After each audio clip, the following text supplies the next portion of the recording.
Soya chunks வச்சு ஒரு பிரியாணி பண்ணலாமா?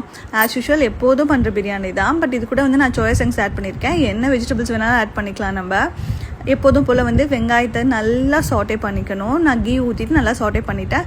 அதுக்கப்புறம் வீட்டிலேயே அரைக்கிற கரம் மசாலா யூஸ் பண்ணியிருக்கேன். அப்புறம் வந்து டொமேட்டோ போட்டுட்டு நல்லா சாட்டே பண்ணிவிட்டு இஞ்சி பூண்டு பேஸ்ட்டு போட்டிருக்கேன். அது கூடவே வந்துட்டு கொஞ்சமாக வந்து காலிஃப்ளவர் ப்ளஸ் வந்துட்டு க்ரீன் சில்லி, சால்ட்டு, புதினா, கொத்தமல்லி எல்லாத்தையுமே ஆட் பண்ணி நல்லா மிக்ஸ் பண்ணிக்கணும். நல்லா மிக்ஸ் பண்ணிவிட்டு அப்புறம் வாட்டர் ஆட் பண்ணிவிட்டு அதுக்கப்புறம் சோயா சங்ஸ் ஆட் பண்ணிக்கணும். ஆட் பண்ணிவிட்டு நல்லா வந்து பாயில் பண்ணிவிடுங்க. ஆல்ரெடி ஒரு 20 மினிட்ஸ் ஊற வச்ச பாஸ்மதி ரைஸை தண்ணியை ஃபுல்லாக வடிச்சிட்டு நான் ஆட் பண்ணிக்கிறேன். ஸோ அதுக்கப்புறம் வந்து நான் தண்ணி பக்கத்துலேயே வச்சுருக்கேன்.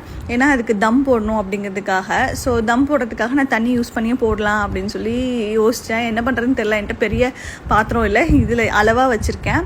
ஸோ அதுக்கப்புறம் காலிஃப்ளவர் சில்லி வந்து ஃப்ரை பண்ணிவிட்டு எல்லாத்தையும் பிளேட்டில் எடுத்து டெக்கார் பண்ணிவிட்டு சாப்பிட வேண்டியதான். ரொம்பவே நல்லா இருந்தது. நல்ல உதிரியாக வந்துருந்தது. நீங்களும் ட்ரை பண்ணி பாருங்கள். நான் விசிலே விடலை. நான் அந்த ஸ்டீம்லேயே வந்து நல்லா வேகிற மாதிரி பண்ணியிருந்தேன்.